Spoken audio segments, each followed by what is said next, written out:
18వ వచనాన్ని మనం అంత కలిసి చూద్దాం. Sam chapter 104, 18 verses. 18వ వచనాన్ని అంత కలిసి. గోపకొండలు కొండ మేకల కునికిపట్లు, కుందేలకు బండలు ఆశ్రయ స్థానములు. మళ్ళా చూద్దామా? గోపకొండలు కొండ మేకలకు ఉనికిపట్లు, కుందేలకు బండలు ఆశ్రయ స్థానములు. ప్రభు సహాయం కొరకు ప్రార్థన చేసుకుంటాం.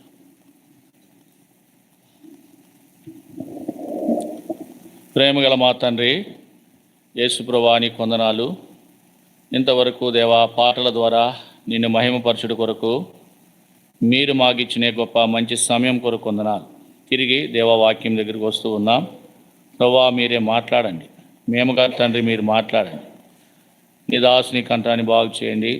నీ ప్రజలకు అవసరమైన మాటలు అనుగ్రహించుకుంటారండి. నీ బోరుగా మాత్రమే వాడుకోండి దేవా. మరి శబ్దంతరాలు, మైకు ఇవన్నీ కూడా లైవ్ అని మీ స్వాధీనంలో ఉంచుకోండి. ఆత్మతో సత్యముతో ఆరాధించినట్లుగా మమ్మల్ని ఉంచండి.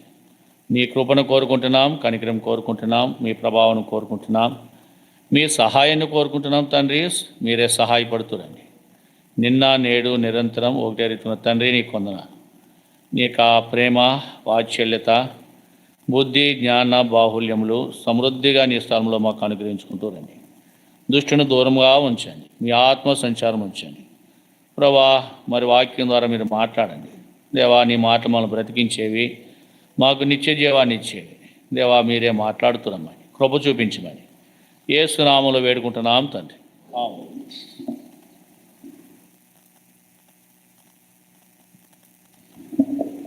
ఇంకా కొంచెం తగ్గించి వచ్చాయి. సరే కూర్చో. మనం చదువుకునే ఈ భాగంలో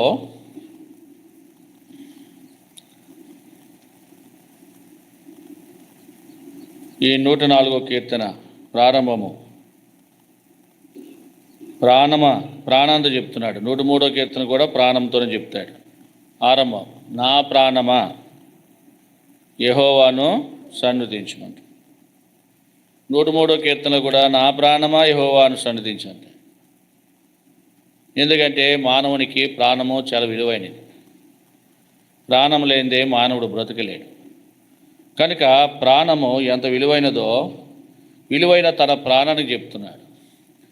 ఈనాడు ప్రజలు ఎలా ఉన్నారంటే, ఇంకొకడు ఉన్నాడు బైబిల్లో, వాడు ఏం చెప్పేవాడంటే, అంటే భక్తుడైన దావీదు ఈ విధంగా మాట్లాడితే లూకా సువార్తలో ఎక్కుతున్నాడు.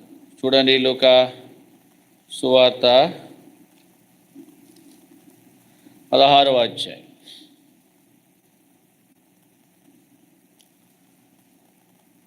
లేక ఒక్క నిమిషం.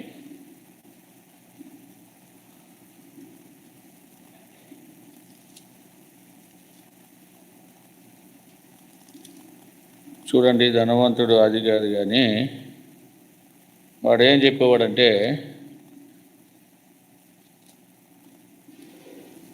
నా ప్రాణమా తినుము త్రాగుము సుఖించమంటాడు. 12వ అధ్యాయం చూడండి, లూకా సువార్త 12వ అధ్యాయము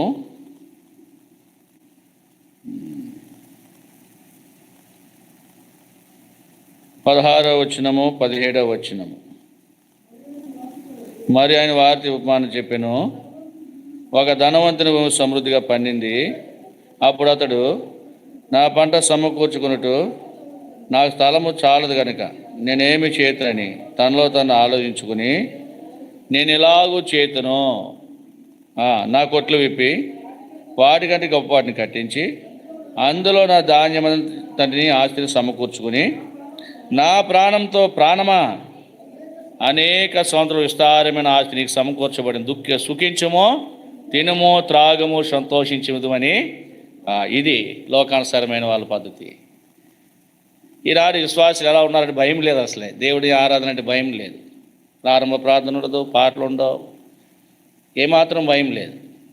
ధనవంతుడు వాళ్ళే ఉన్నారు. ఎందుకంటే దేవుడు సర్వసమృద్ధులు ఇచ్చేసినాడు, అంతా కలిగజేసిన తర్వాత ఈ ధనవంతుడు ఏమంటున్నాడు ఇక్కడ, ప్రాణంతో సుఖించు, హ్యాపీ చేసేయి, సంతోషపడు. ఎందుకంటే నీకు అన్నీ ఉన్నాయి కదా, సంతోషపడు. ఈనాడు నీ పరిస్థితి అలాగే ఉంది.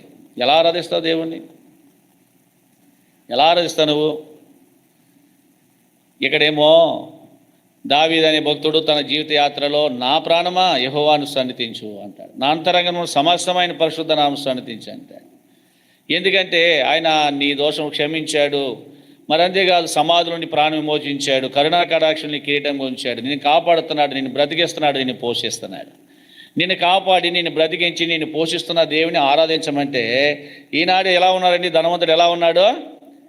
అన్నీ ఉన్నాయి కదా, సుఖించు, తిను, త్రాగు, సంతోషపడమని చెప్పుకుంటున్నాడు. ఏది గొప్ప ఆరాధన? ఏది గొప్ప ఆరాధన అండి? దావీదు చేసిన ఆరాధనే గొప్ప ఆరాధన. నా ప్రాణమా దేవుడు నీకు ఇచ్చిన దాన్ని బట్టి నువ్వు సన్నిధించంటాడు. మరి నీ పరిస్థితి ఏంటి? ఈనాడు ప్రభుని ఆరాధించడానికి వచ్చిన నీ మట్టి బ్రతుకులు ఎలా ఆరాధన చేస్తావు?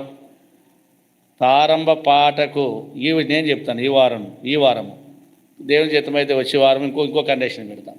ఎవరైతే రాలేదో వాళ్ళు ఆరాధన చేయకండి. ఈ ఆరాధన చెల్లుబాటు కాదు, చెల్లని రోకలు అయిపోతాం. చెల్లని రోక చాలా ఖండితంగా ఉండేది. దైవదాసులు సుందర్ సింగ్ గారు ఏం చేసేవాడంటే, ఆవిడ ఉంది, ఆ పెద్ద ఆవిడ, మీ పిల్లల పుష్పలీలమ్మ గారు ఉంది, మందును గేట్లు వేసేవాడు. అవునా కదమ్మా? సమయానికి ఆరాధన రాకపోతే ఏం చేసేవాడు? గేట్లు వేసేసేవాడు. చాలా ముందున్న దైవదాసులు చాలా ఖండితంగా ఉండేవారు, పనిష్మెంట్ ఇచ్చేవారు. ఆ దెబ్బకి సెట్ అయిపోయేవారు. వాళ్ళందరూ ఏవో టైంకి వెళ్ళకపోతే గేట్లు వేసేస్తారా బాబు అని వచ్చేసేవారు. నీకెక్కడుంది భయం? నువ్వు తింటావు, త్రాగుతావు, సుఖిస్తావు, నీ పనులన్నీ చేసుకుంటావు, అప్పుడు నువ్వు దేవుడు కావాలి. నీకు ఇలాంటి వాళ్ళు ఆరాధన చేయకండి. నిజమేది. నీ ఆరాధన దేవుడు ఎందు వ్యర్థమైన ఆరాధన అయిపోతుంది. భయం లేదు నీకు. సమయానికి పోవాలా, ఆరాధన చేయాలా, కూర్చోవాలా, భయం లేదు. ఒక ఆఫీసులు, ఒక డ్యూటీలు, దేనికైనా కానీ మనం ఎక్కడికి వెళ్తాం? సమయానికి వెళ్తాం. కానీ సమయాన్ని మనము సద్వినియోగం చేసుకోలేని ప్రజలుగా ఉంటూ ఉన్నాం. అలా మనం ఉండకూడదు. కనుక ఇక్కడ భక్తుడు అంటాడు, నా ప్రాణమా యెహోవాను సన్నుతించు, ఆయన చేసిన ఉపకారములు దేని మరువకని ఆయన గురించి మాట్లాడుతూ ఈ 104వ కీర్తన ఆరంభిస్తూ, ఎందుకంటే యెహోవా మహాఘనత వహించిన వాడు. ఏ దేవుడు ఎలాంటి వాడంటండి? ఘనత వహించిన వాడు, ఆ మహాత్యమును ప్రభావమును ధరించిన వ్యక్తి అయినా ఆయన ఆరాధించని చెబుతూ ఇక్కడ కొండ మేకల గురించి మాట్లాడుతూ వచ్చాడు, కుందేల గురించి మాట్లాడుతూ వచ్చాడు. కొండ మేకలు, కుందేలు. 18వ వచనంలో గొప్ప కొండలు కొండ మేకలకు ఉనికి పట్లు. గొప్ప కొండలు కొండ మేకలకు ఉనికి పట్లు, కుందేలకు బండలు ఆశ్రయస్థానాలు. ఇక్కడ మేకలు ఉన్నాయి, మేకలు. ఈ మేకలకు కొండలు ఉనికి పట్లు. ఉనికి అనగా ఒక వ్యక్తి కష్టంలో ఉన్నప్పుడు, లేక ఇబ్బందులు ఉన్నప్పుడు, ఇంకా కష్టాల్లో కుమిలిపోతూ ఉంటాడు. కుమిలిపోతున్న ఆ వ్యక్తి అనుకోడు అసలే, నేను మరలా రికవర్ అవుతాను, వీటి నుంచి బయటపడతానని అసలు ఊహించుకోడు. అద్భుతంగా బయటపడతాడు. దాన్ని ఏమంటారంటే ఉనికి, లేక మనుగడ అని కూడా దాన్ని చెప్పవచ్చు. సరే, ఇక్కడ కొండ మేకలు ఉన్నాయి. కొండలు మేకలకు ఎలాగున్నాయంటే ఉనికి పట్లుగా ఉన్నాయి. వాస్తవానికి మనము చూస్తే దేవుడు ఆయన యూదా గోత్రపు సింహమైండి గొర్రె పిల్లగా భూమి మీదకి గొర్రెగా వచ్చినాడు, వధించబడడానికి కొరకు ఆయన భూమి మీదకి వచ్చినాడు. ప్రకటన గ్రంథం 5వ అధ్యాయంలో మనం చూస్తాం. రండి, ప్రకటన గ్రంథము 5వ అధ్యాయం, రెవల్యూషన్ చాప్టర్ 5. ప్రకటన గ్రంథము 5వ అధ్యాయము 6వ వచనం. మరియు చదువయ్యా. సింహాసనమునకును ఆ 4 జీవులకును పెద్దల మధ్యను వధింపబడినట్లు నేను గొర్రెపిల్ల నిలిచినుట చూచితిని. వధింపబడిన గొర్రెపిల్ల, ప్రభు గొర్రెగా వచ్చినాడు. వాస్తవానికి ఆయన 5వ వచనంలో మనం చూస్తే యూదా గోత్రపు సింహం. ఎవరండి ఆయన? సింహము తన ప్రజల కొరకు, మానవుల కొరకు ఏమైందంట? గొర్రెయిపోయింది. సింహం గొర్రెయిపోయింది. సరే, ఇది మనం దాన్ని అంత వర్ణించుకోలేము, కానీ ఆయన గొర్రె పిల్లగా చేయబడుతూ వచ్చాడు. సరే, ఇక్కడ మనం చూస్తే మేకల గురించి రాశాడు. మరి 100వ కీర్తనలో కూడా కీర్తనకాడు ఏమని రాసినాడు? మోషే రాసిన కీర్తన కూడా బహుశా ఏం రాసినాడండి? అది ఏం రాసినాడు? 100వ కీర్తన గ్రంథము 100వ అధ్యాయం. యెహోవాకు ఉత్సాహధ్వని చేయండి, సంతోషముతో యెహోవాను సేవించండి, ఆయన సన్నిధిలోకి వచ్చేయండి. ఏం చేయాల తర్వాత? ఆయనే మనం పుట్టించిన మనం ఆయన వారము, మనం ఆయన ప్రజలు, ఆయన మేపు. ఇక్కడ ఆయన ప్రజలు ఏమై ఉండాలన్నాడు? ఇక్కడ ఆయన మేపేడి గొర్రెల వలె ఉండాలి. ఆయన మేపే గొర్రెలు, ఆయన మేపే గొర్రెలు. సరే, ఇక్కడ మరి మేకలు ఎందుకు రాస్తున్నాడు? అయితే దేవుడు గొర్రెలుగానే చేసినాడు, గొర్రెలుగా ఉండాలని ఆయన కోరుతూ వచ్చాడు. కానీ మనం మేకలం అయిపోతున్నాం. మేకలు, గొర్రె ఏమైపోతుందండి? గొర్రె జాతి మేక జాతిలోకి పోతుంది. శంకర జాతి అంటే చూడ అలాగ అయిపోతుంది జీవితం. దేవుడు చాలా ఒరిజినాలిటీ.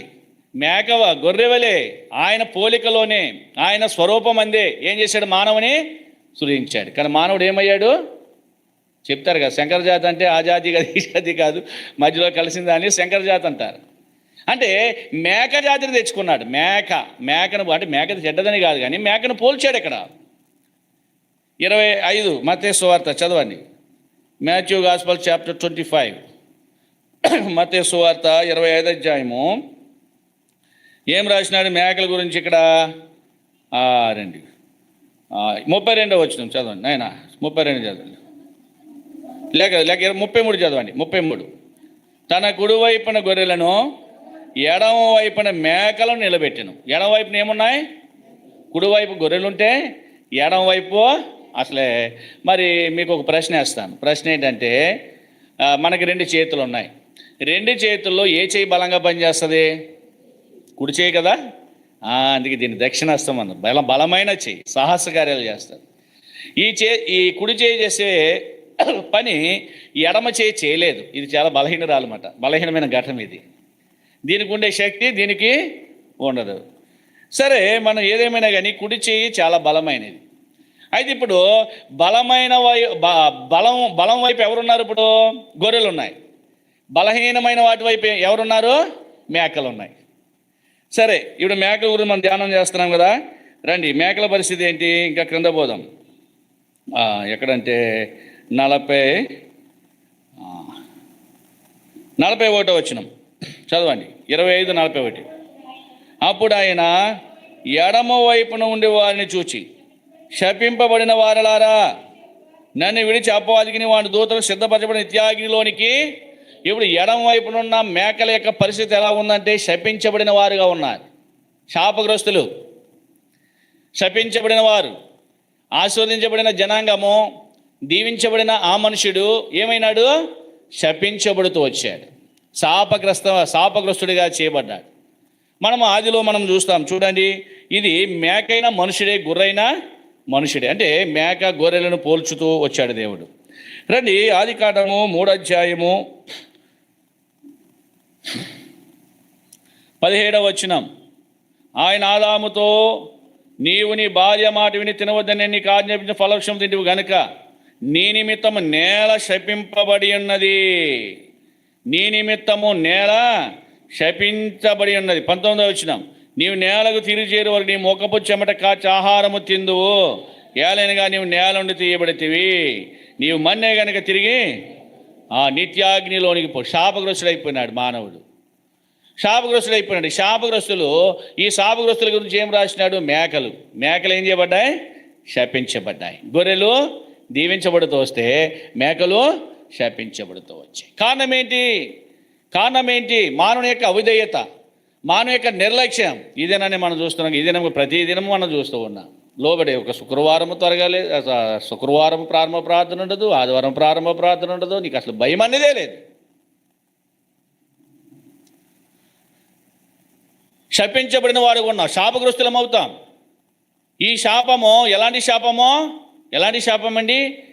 అపవాదికిని వాని దూతలకును సంబంధించిన లోకం ఏంటది? అగ్నిగుండం. అందులో పడేస్తానంటున్నాడు దేవుడు. అదే మరణము, పాతాళ లోకము, మృతులుండే లోకం అది. అయితే దేవుడు ఎంత ప్రేమించాడంటే ఆ మేకలను కూడా ప్రేమించాడు. ఇక్కడ శాపగ్రస్తులను ప్రేమించాడు. శాపగ్రస్తమైనది తీసివేయట కొరకై ఆయన ఎలా వచ్చాడు? ఇప్పుడు ఆయన ఎలా వచ్చాడు? గొర్రె వలె వదకు తేవడైన యేసుక్రీస్తు ప్రభువారు భూమి మీదకి వచ్చాడు. గొర్రె పిల్లవలె వచ్చాడు. యూదా గోత్రపు సింహమయ్యండి మళ్ళా నిన్ను గొర్రెల స్వభావంలో మార్చుడు కొరకాయి. వచ్చి ఆయన కూడా శాపగ్రస్తుడైపోయినాడు. పాపం ఎరుగని ఆయన మన కోసము ఏమయ్యాడు? పాపముగా చేయబడు, శాపగ్రాహి అయిపోయాడు. శపించబడిన శరీరాన్ని, శపించబడిన మానవుని యొక్క ఆకారాన్ని ఆయన ధరించాడు. కారణం ఏంటంటే నీకు మనుగడ ఇచ్చుట కొరకు. అర్థమైందా? ఇంకేముందిరా నా పని అయిపోయింది అనుకుంటాం, శాపగ్రస్తులం అయిపోయాం. మనుగడ ఇవ్వాల, మనుగడ. నేను తిరిగి బ్రతికించడం కొరకై ఆయన ఎలా వచ్చాడంటే ఇప్పుడు గొప్ప కొండగా వచ్చాడు. గొప్ప కొండలు, కొండ మేకలకు ఎలా ఉన్నాయి? ఎలా ఉన్నాయండి? ఈ గొర్రెపిల్ల గొప్ప కొండ ఎక్కింది. ఆ కొండే గొల్గోతా కొండ. దాని పేరేంటి చెప్పండి? ఆకారం ఎలా ఉంటుందంటే కపాల స్థలము, అంటే కపాలపు ఆకారం, పురాకారంలో ఉంటుందన్న కొండ. గొప్ప కొండెక్కాడైనా ఆ గొప్ప కొండెక్కి ఆ గొప్ప కొండపై నుంచి ఏం చేశాడైనా?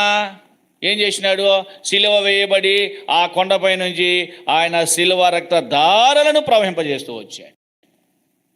అది యేసుప్రభువారు చేసిన గొప్ప త్యాగము. దేని కొరకు? కొండ మేకలకు కొండలు ఏమైనాయి? ఉనికి పట్లైనవి. కొండ ఎవరు? చదువుదామా 31వ వచనం, 31వ అధ్యాయం, కీర్తన గ్రంథము 31వ అధ్యాయము. మేక మానవుడైతే కొండ ఎవరండి? 31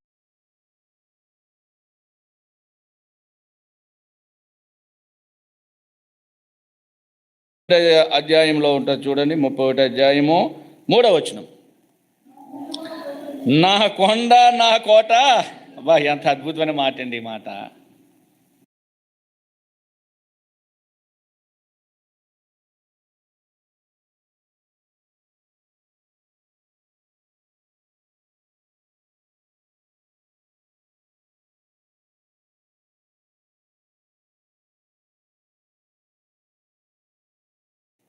ఊరికనే చెప్తూ ఉంటారు, చిట్టుకొండ, బుల్లికొండ అంటారు కదా. ముద్దాడుతూ ఉంటారు పిల్లల్ని. ఏ కొండ అసలు? నువ్వు అసలు కొండ కింద ఉంటే ఇబ్బందే ఉండదు. ఈడ భక్తుడు అంటాడు, దావీదు భక్తుడు అంటాడు, నా కొండ నా కోట నీవే, నా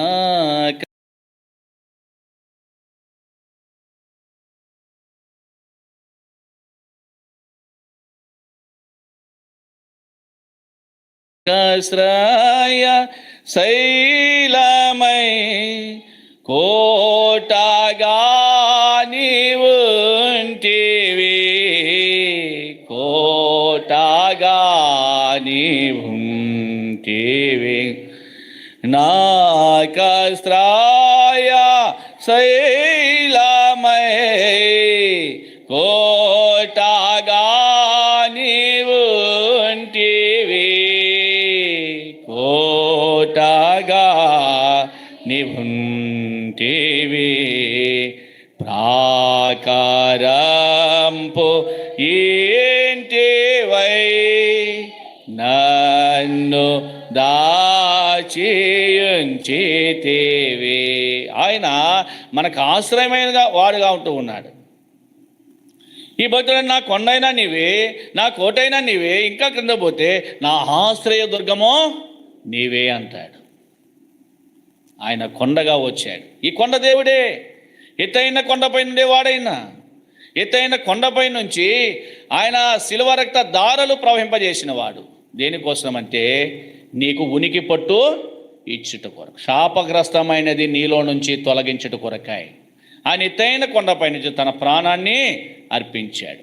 నిన్ను నన్ను బ్రతికించి మరలా గొర్రెల వలె, గొర్రెల సంతతిలో చేర్చుట కొరకాయ ఆయన ఏం చేశాడు? నిన్ను నన్ను రక్షించుట కొరకాయ ఎత్తైన కొండ పైన నీ కొరకు నా కొరకు సిలువేయబడ్డాడు. అందుకే మేకలకు కొండలు ఏం కనిపిస్తున్నాయి? ఇక్కడ ఉనికి పట్లుగా కనిపిస్తున్నాయి.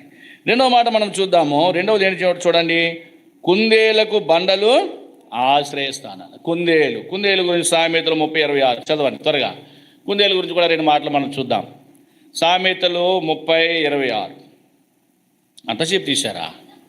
చిన్న కుందేలు బలము లేని జీవులు అయినను అవి పేటు సందులలో నివాసము కల్పించుకుంటాయి. చిన్న చిన్న సందుల్లో, ఇరుకుల్లో నివాసం కల్పించుకుంటాయి. ఎందుకంటే ఏదన్నా జంతువు వాటిని చంపుతుందని. కుందేలు బలము లేని జీవది. కుందేలు బలము లేని జీవి. కుందేలు కూడా నీవే. నువ్వు మేకతో పాల్చబడ్డావు. రెండవదిగా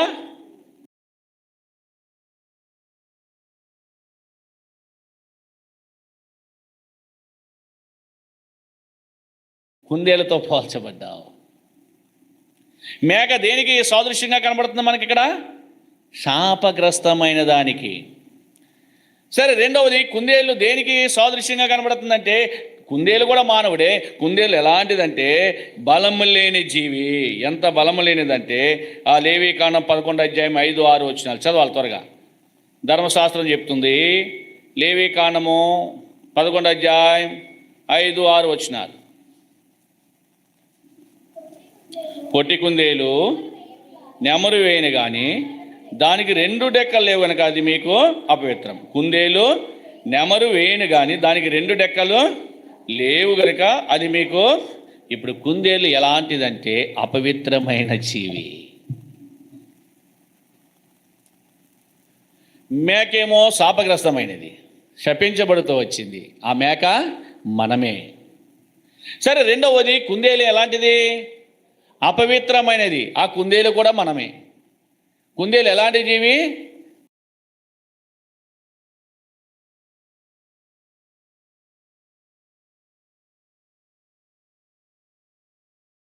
బలము లేని జీవి. నువ్వు బలమైన వాడవా? చదువుదామా 103వ కీర్తన. కీర్తన గ్రంథము 103వ అధ్యాయము. రండి, కీర్తన గ్రంథము 103:15 చదవండి. నరుని ఆయువు గడ్డి వలెనున్నది, అడవు పువ్వు పోయినట్లు వాడిపోయిను. దాని మీద గాలి వీచగా అది లేకపోవును. అది ఆ మీదట దాని చూడు. దాన్ని ఎలా ఉందంటే నరుని ఆయువు గడ్డి పువ్వు. అంటే నీ జీవము లేక నీ బ్రతుకు ఎలాంటిదంటే, నీ ఆయువు పొట్టు ఎలాంటిదంటే గడ్డి పువ్వు లాంటిది. గడ్డి పువ్వు ఎంత అల్పమైనది. ఉదయకాలము మన ఇంట్లో చక్కటి గులాబీ మొక్క వేసుకున్నాం, చక్కగా మొగ్గొచ్చింది, ఆ చక్కగా వికసించింది. సాయంత్రానికి ఏమైపోయింది అది? అలా ఎందుకు లేదు? ఉదయం వికసించినట్లుగా సాయంకాలం ఎందుకు లేదు? గాలి వేసింది, గాలివేగా పువ్వు రాలిపోయింది. నువ్వు కొయ్యలే కానీ వాడిపోయి రాలిపోయింది. ఇప్పుడు మానవుని యొక్క జీవితం ఎంత అల్పమైనదంటే ఒక గడ్డి పరకతో పోల్చాడు, ఒక గడ్డి పువ్వుతో పోల్చాడు. నువ్వు బలమైన వాడు కాదు, నువ్వు బలము లేని జీవివి. ఈ సంగతి మర్చిపోయావు. ఈ సంగతి గుర్తుంటే అయ్యో నేను బలము లేని వాడు కదా అని బలవంతుడైన దేవుని సన్నిధిలో మోకాళ్ళేసి ఆయన ఆరాధించే వ్యక్తిగా ఉంటావు. ఈరోజు నువ్వు ఆరాధనకు దూరం అవుతున్నావంటే, ఈరోజు ప్రార్థన గుడికి దూరం అవుతున్నావంటే నీ దగ్గర ఏమీ లేదు, భయం అనేది లేదు. నువ్వు బలవంతుడు అనుకుంటున్నావేమో. గడ్డి పువ్వు వలె ఉంది నా బ్రతుకు. అర్థమైందా? మనిషి బ్రతుకు ఎలాంటిది? అప్పుడే మాట్లాడతాడు సోదరుడు. నాకు అదే గుర్తొస్తుంది. చక్కగా ప్రసంగం చేశాడు, వాక్యం చెప్పాడు జేసీరావు గారు. ఏదో కొంత నలతగా ఉందన్నాడు. ఆ వాష్రూమ్కి వెళ్ళాడు, ఈ లోపల ప్రాణం వదిలేసాడు. ఎంతండి? అప్పుడే మాట్లాడినాడు, గొప్ప ప్రసంగం చేసినాడు, గొప్ప దైవ సేవకుడు. అంతలో అయిపోయిందా? ఏమైపోయింది? జాగ్రత్త. ఊపిరి నీలో ఉండగానే నువ్వు వీలు పెట్టి కొనబడిన వాడవు కనుక ఊపిరి ఇచ్చిన ఆ జీవాధిపతికి విధేయత కలిగి జీవాధిపతిని ఏం చేయాలా? నా ప్రాణమ యెహోవాను సన్నిధించు. దినదినము నిన్ను బ్రతికిస్తున్నాడు, నిన్ను కాపాడుతున్నాడు, నీ ప్రాణాన్ని ఆదుకుంటున్నాడు. నువ్వు చాలా అల్పమైన వాడవు, కుందేలు వలె అల్పమైన జీవివి. గడ్డి పువ్వు లాంటి వాళ్ళమన్నాం. అంతేకాదు కుందేలు ఎలాంటిది? అపవిత్రమైనది. మరి నీలో అపవిత్రమైనది ఉంది, పవిత్రత లేదు. చాలా కల్మషంతో నిండిపోయావు. పాపం నిన్ను అపవిత్రపరిచింది. ఎలాంటి అపవిత్రత గురించి రాసినాడు? ఎక్కడ? మార్కు సువార్త 7వ అధ్యాయం చదవండి, 21 నుంచి చదవండి. ఎలా పాయిజన్ అయిపోయింది మనిషి జీవితం. రండి, లోపల నుండి మనుషుల హృదయములో నుండి దురాలోచనలు ఉన్నాయి, జారత్వాలు ఉన్నాయి, దొంగతనాలు ఉన్నాయి, నరహత్యలు ఉన్నాయి, వ్యభిచారాలు ఉన్నాయి, లోభాలు ఉన్నాయి, చెడితనం ఉంది, కృత్రిమం ఉంది, కామ వికారం ఉంది, మత్సరం ఉంది, దేవదోషం ఉంది, అహంభావం అవివేకమో వచ్చింది. ఈ చెడ్డవన్నీ లోపల నుండి బయలువెళ్ళి మనిషిని అపవిత్రపరుచుని ఆయన చెప్పాను. దాదాపుగా 13 ఐటమ్స్ కనబడుతున్నాయి ఇక్కడ. ఒకటి కాదు, ఎన్నండి? 13. 13. ఇవన్నీ కూడా లోన గూడు కొట్టుకున్నాయి, నిన్ను అపవిత్రత చేసేసినాయి. నీలో చెడు ఉంది, నీలో దురాలోచనలు ఉంది, నీలో దొంగతనాలు ఉన్నాయి, జాగ్రత్తం ఉంది, నరహత్యలు ఉన్నాయి, వ్యభిచారం ఉంది, లోపం ఉంది, చెడుతనం ఉంది, కృత్రిమ కామం, మత్సరం, దేవదోషణ, అహంభావం, అవివేకం. ఇవన్నీ మనిషి హృదయంలో ఏమి పని? వెళ్దాంలో ఏముంది, అలాగే ఉంటారులే ఈ పాస్టర్ గారు, అలాగే అంటారులే. పాట పావురేళ్ళ పాట ఇది. బోయోడు వస్తాడో వలేస్తాడో అలా పాట పాడుతూనే నేర్చుకున్నాం, కానీ అలాగే చేద్దాంలే అనుకుంటా. అహం ఉంది నీలో. ఇవన్నీ కూడా నిన్నేం చేస్తున్నాయంటే అపవిత్రం చేసేసాయి. బలం లేని దానవు, బలం లేని వాడవు, బలమైన వాడవు అని నువ్వు ఎప్పుడు అనుకోకు, భ్రమపడకు. నీ ఆయువు గడ్డి పువ్వు లాంటిది. నువ్వెంత గనుడువైనా, ఎలాంటి వాడవైనా, ఒక గొప్ప జమీందారు అయినా కానీ నీ ఆయువు ఎలాంటిది? గడ్డి పువ్వు లాంటిది. గడ్డి పువ్వు లాంటి నీ బ్రతుకును దేవుడు జ్ఞాపకం చేసుకుంటున్నాడు. గడ్డి పువ్వు లాంటి వాడు ఎలా ఉన్నావు? చివరికి నీ జీవితం ఎలా ఉంది? అపవిత్రతతో నిండిపోయింది, గూడి పుటానైపోయింది. లోపల ఇవన్నీ ఉన్నాయి, 13 ఐటమ్స్ ఉన్నాయి. ఇవన్నీ నిన్నేం చేశాయి? అపవిత్రం చేశాయి, పాడు చేశాయి, నిరాశ చేశాయి. కుందేళ్ళు బలము లేని, నువ్వు బలము లేని జీవివి. బలవంతుడు అని ఎప్పుడు అనుకోవద్దు. నువ్వు బలవంతుడు అని ఎప్పుడు అనుకోవద్దు. నువ్వు బలము లేని వాడవు. అలాంటి అపవిత్రమైన మనిషి కొరకాయ, శాపగ్రస్తమైన మనిషి కొరకాయ మనుగడ దేవుడు అనుగ్రహించుకుంటూ వచ్చాడు. ఆశ్రయ స్థానాలు కల్పించుకుంటూ వచ్చాడు. ఆ గొల్గొత కొండపైన, ఆ కొండపైన ఆయన ఎక్కి ఆ కొండపై నుంచి ఏమిచ్చినాడు? నదివలే అయిన శిలువ రక్త దారులను మనకు అనుగ్రహించాడు. దేనికోసమో తెలుసా? నిన్ను పవిత్రపరచుట కొరకాయ. చదవండి యోహాను పత్రిక, యోహాను రాసిన మొదటి పత్రిక 1వ అధ్యాయం 6వ వచనం అనుకుంటా. చివరికి వచ్చేసాయి. అప్పుడు చివరి లైన్, 7వ వచనం. అప్పుడు ఆయన కుమారుడైన యేసు రక్తము ప్రతి పాపము నుండి మనలను పవిత్రులుగా చేయను, పవిత్రతలోని తీసుకుపోయింది. ఆ కొండ మీద ఉండే రక్తము, ఆ కొండ మీద ఉనికి పట్టు మనుగడిచ్చే ఆ యొక్క ప్రవాహములే కాచిన యేసుప్రభువు వారి యొక్క రక్తము ఏం చేసిందంట?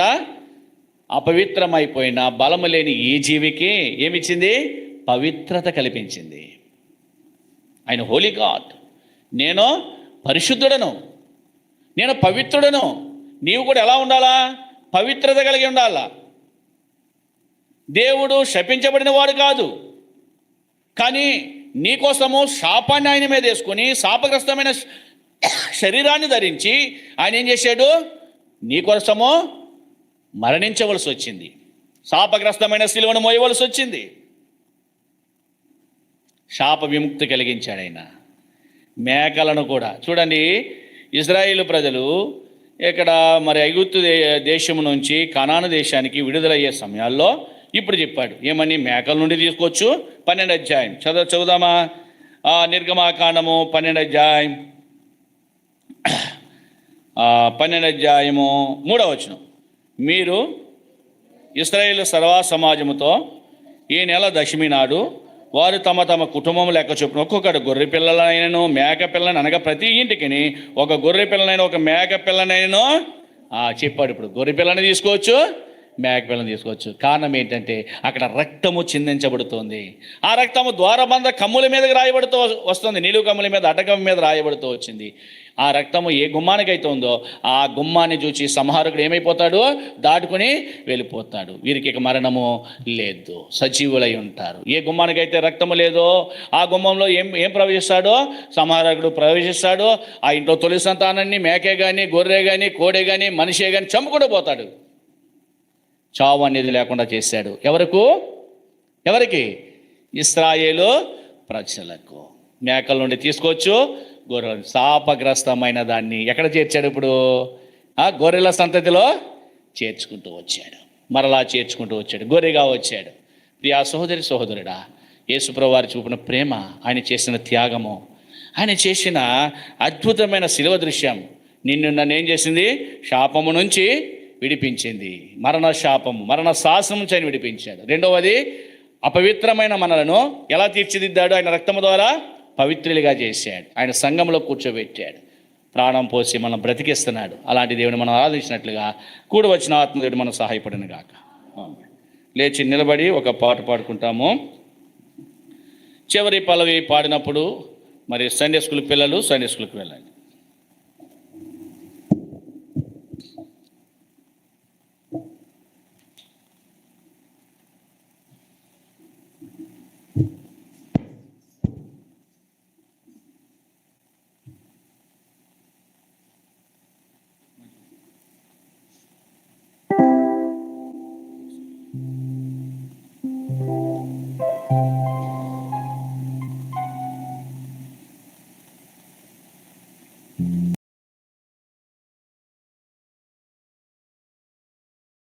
పదలో దేవుడే మనకాశ్రయమును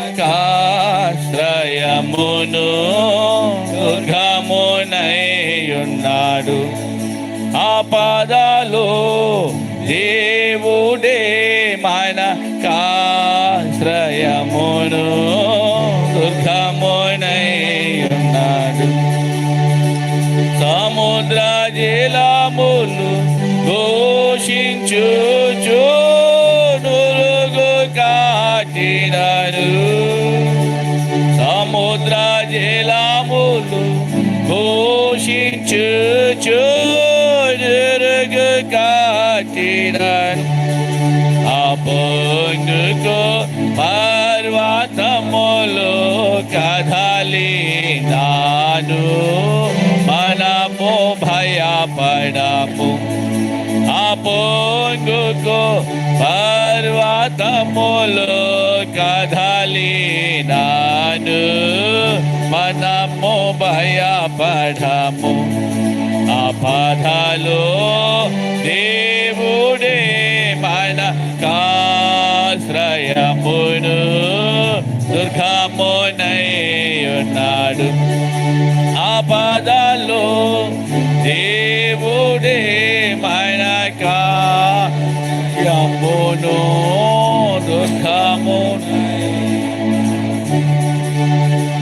ఒక నాది కల్లాదు దాని కాలువాలు దేవుని పట్టణమును. ఒక నాది కలదు దాని కాలువాలు దేవుని పట్టణమును. సర్వోన్నతుని మందిర పరిశుద్ధ స్థలమును సంతోషపరచుచున్నవి. సర్వోన్నతుని మందిర పరిశుద్ధ స్థలమును సంతోషపరచుచున్నవి. ఆపదలు దేవుడే మనకాశ్రయమును దుర్గమునయున్నాడు. ఆపదలు దేవుడే మనకాశ్రయమును దుర్గమునయున్నాడు. ఊరకుండుడి నేనే దేవుడా నని తెలిసికొనుడి. ఊరకుండుడి నేనే దేవుడా నని తెలిసికొనుడి. అగుదును అన్యజనులలో నేను మహోన్నతున్నాను. అగుదును అన్యజనులలో నేను మహోన్నతున్నాను. ఆపదలో దేవుడే మనకాశ్రయమును దుర్గమునయున్నాడు. ఆపదలో దేవుడే మనకాశ్రయమును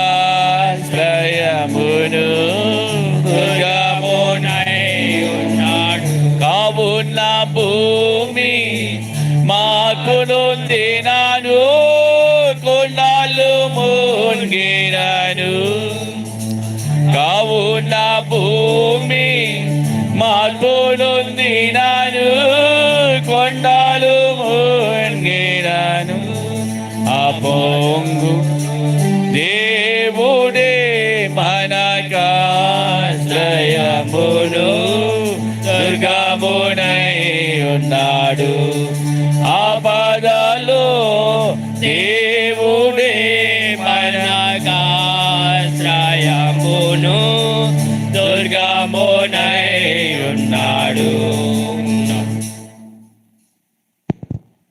ప్రకటించిన రీతిగా ఎవరైతే ప్రారంభ పాటకు వస్తారో వాళ్ళు మాత్రమే ఆరాధన చేయండి. మిగతా వాళ్ళు ప్రారంభ పాటకు లేకుండా ఆరాధన చేస్తే స్టాప్ అంటాం, సిగ్గుపడతారు. అది ఒకరిద్దరు చేసిన చాలు.